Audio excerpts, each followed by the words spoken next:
Welcome to our video on human resources and technology. We'll explore the selection, implementation, maintenance, and evaluation of a human resource information system, HRIS, to ensure it effectively supports HR functions and aligns with organizational needs. The selection of an HRIS begins with a needs assessment to identify organizational requirements. This includes desired features, scalability, and integration capabilities. Evaluating vendors based on functionality, cost, and support is crucial for making the right choice. Testing the system through demonstrations and pilot programs helps assess its suitability.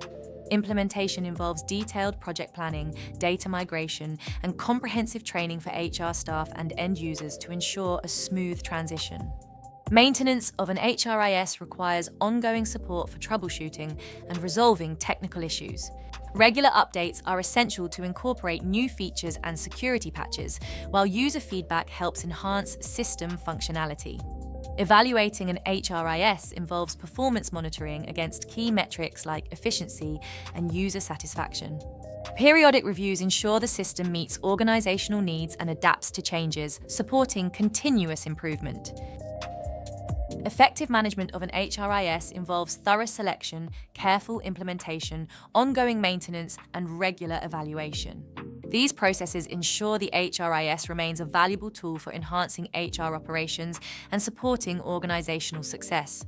By focusing on these areas, organizations can optimize their HRS's effectiveness and alignment with business goals.